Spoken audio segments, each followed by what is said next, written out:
Hey Credit Warriors, Credit Shifu here, and this is the Sapphire Preferred versus the Sapphire Reserve. We are going to, in this video, look at who will get approved for which one, what credit score you need, all that kind of stuff. We'll also look at the point earning on the cards, which you can earn more points for, and which is suitable for people in what situation.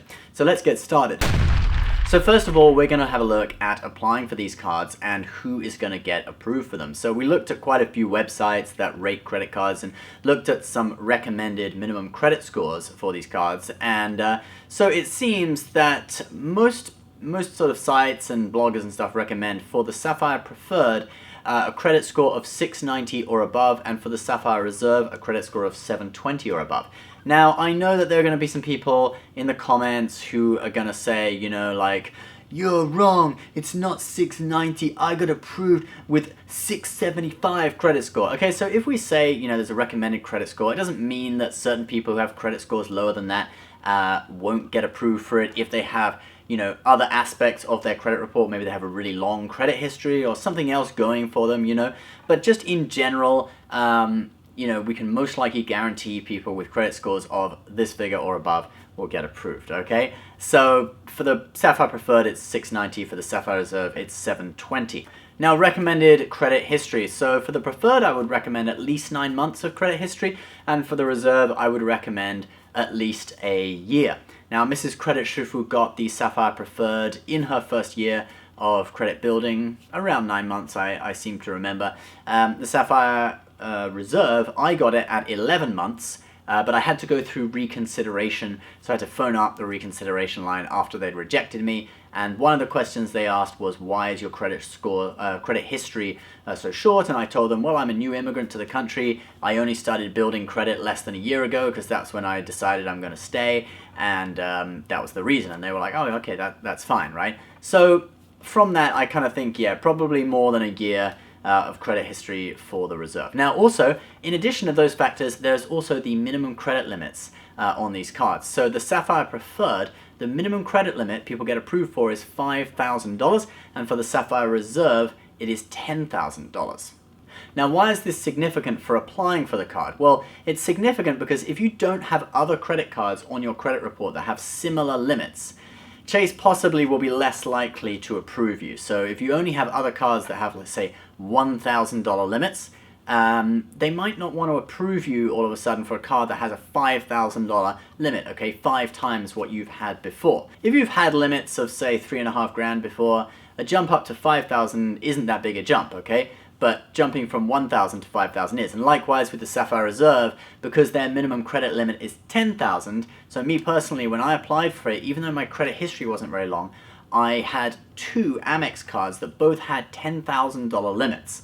And so they could see, oh, he's already got comparable credit limits on other cards, using them responsibly. You know, that probably was a factor in allowing me to get approved through reconsideration. And so if you want a little tip as well, once your credit score gets to around 700 or above, Amex actually is pretty generous with credit limits. Once I got to 700, I was able to apply for 2 credit cards, and both of them gave me 2 Amex cards, and both of them gave me a $10,000 limit. And then I was able to springboard off that to go and get the Sapphire Reserve. So from this, we can definitely see that the Preferred is for people who have lower credit scores earlier in the game, can apply for that, and the Reserve, obviously, it's a premium credit card. You need to be quite, you know, have quite a good credit score and good credit report, longer history to be able to get it. Now let's look at the annual fees. So for the Chase Sapphire Preferred, there is a $95 annual fee, and for the Chase Sapphire Reserve, there is a $450 annual fee. But sometimes we have certain things on credit cards, such as travel credits or whatever, global entry credit, all different types of things that can offset the annual fee because you get a rebate of that money. So let's have a look. So for the Chase Sapphire Preferred, it doesn't have any of these, so the effective annual fee is still $95. But for the Chase Sapphire Reserve, there's a $300 travel credit. So that takes the annual fee down to $150 effectively, okay? And for the first year, the Chase Sapphire Preferred actually waives the annual fee. So their effective annual fee for the first year is 0 on the Sapphire Preferred. Also, on the Sapphire Reserve, in addition to that $300 travel credit, you get a $100 credit for global entry, which you get every 4 years. realistically, most people are probably going to use it in the first year.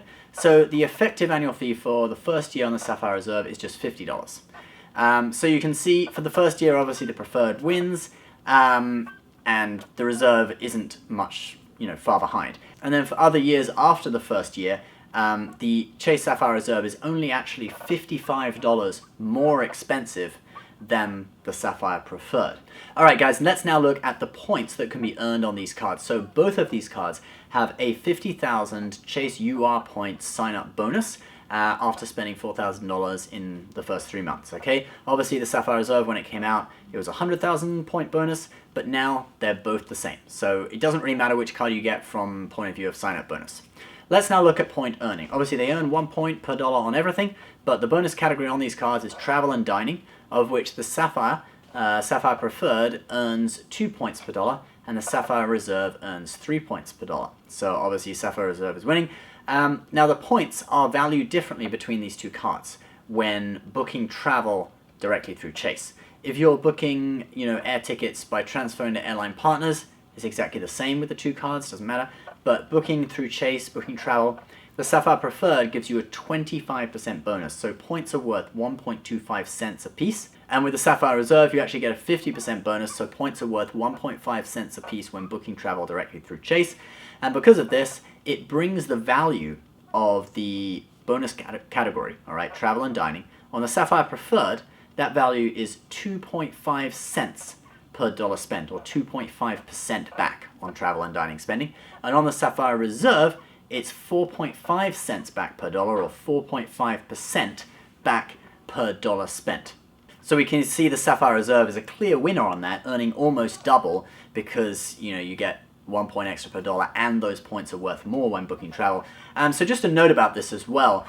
When should you use points directly through Chase to book travel? Well, it's only really suitable for economy class flights and hotels. If you try to book business class and first class flights with it, you get horrible value, okay? It's much better to transfer to an airline partner and then go ahead and book it.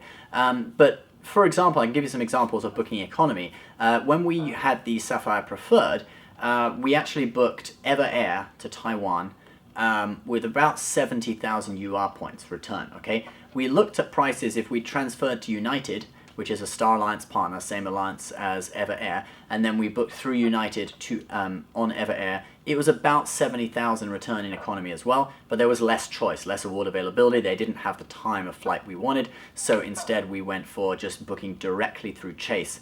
So at 1.25 cents a piece, it was roughly the same value as booking through an airline transfer partner. So with the Chase Sapphire Reserve, 1.5 cents a piece per point, it would actually be better value than booking directly through an airline transfer partner. And also same with hotels, because generally it's based off of the dollar price of the ticket. So for example, when I stayed at the W Hotel, the room would have cost, I believe, $400, but I was paying, I was getting 1.5 cents a piece, so I was getting a 50% discount on it. Alright guys, so to conclude this, because this is a versus video, let's look at who would apply for which cards. So the Sapphire Preferred, definitely it's better for people, obviously with lower credit scores, less long credit history, and less income, not as big spenders, just less experienced, okay, newer to the game.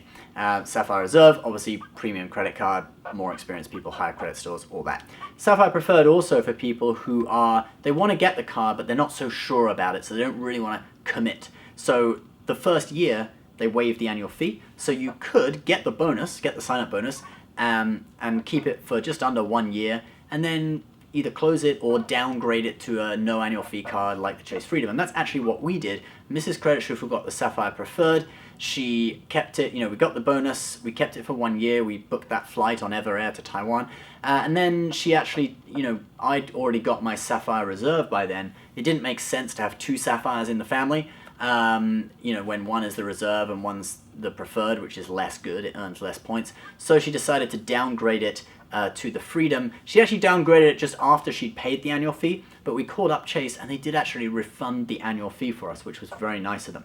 So, that is an option. If you're not totally sure about getting one of these cards, you could go for the Preferred, you get the bonus, and then you have that option that if you want, you could downgrade it or close it before a year so you don't actually have to pay the annual fee. The Sapphire Preferred will also be good for people who want to be in the chase game. You know, they want to be able to transfer to airlines, and maybe they have the Freedom card as well, so they earn 5% on the Freedom, transfer to the Preferred, and then they can transfer out to airlines. But they perhaps also have other premium credit cards like the Amex Platinum or Citi Prestige, which already give a lot of the benefits that the Reserve gives. So there's sort of overlap in benefits. So for those people, the Preferred would be a good choice. So for the Reserve, basically, I go by the sort of theory that you should have one premium credit card per person, okay? Because you don't really want to double up on benefits. Maybe some people might if they want both Priority Pass and, say, Admirals Club from the American Airlines Executive Platinum credit card. But in general, I think one premium card per person. So you have one card that you get like Priority Pass, Global Entry, all that kind of stuff from. Sapphire Reserve is definitely a very strong candidate for that because its annual fee, effective annual fee, is only $150. So it's kind of a good premium credit card for people who don't quite have enough money for a premium credit card. You know, they're sort of borderline. They want one, but they don't really afford it. So, you know, because that travel credit is so easy to use, it's easy to get the annual fee down to $150. Just saying that, though, you do actually have to have $450 in your account to be able to pay it, because you have to pay the annual fee on the first statement, and then you'll get that travel credit back gradually as you spend money on travel. So, you know, you do have to take it seriously. You're like, I have to go pay $450 up front. I will get it back. So for me, though, I feel the Chase Sapphire Reserve is a great workhorse card. You know, I use it for daily spending, restaurants and travel, Ubers, trains, air travel, you name it. Although technically a lot of the time with air travel we use the Amex Platinum because of the 5X category, but sometimes I still will use it for air travel. And then the only other time I really use other cards is Chase Freedom in the quarterly categories, and then for supermarkets I'll often use the Hilton card, Hilton Ascend from American Express, or I'll use the Amex Everyday card, which is 2 points back on groceries as well. So Sapphire Reserve, definitely a great workhorse card, and if you're looking for a premium card, this is a great option to get the Priority Pass membership, etc. So guys, I hope that that was a good roundup and kind of comparison between the Sapphire Preferred and Sapphire Reserve. Let me know in the comments if we've left anything out, and if you want to help other people with their applications, you can also post in the comments what credit score you had and how long your credit history was and what your highest credit limit on your other cards was when you applied for either of these cards, if you've been approved, and that'll help people with their applications as well. Down below we will put a link to the best travel cards from creditcards.com, and the Sapphire Preferred and Sapphire Reserve are both on that list. So if you do want to learn more about these cards, feel free to click into that link and go and have a look. Even more stats about the cards are on there than we mentioned in these videos. Alright guys, please subscribe if you're new for more credit card tips almost every day, and we'll see you next time. Bye bye.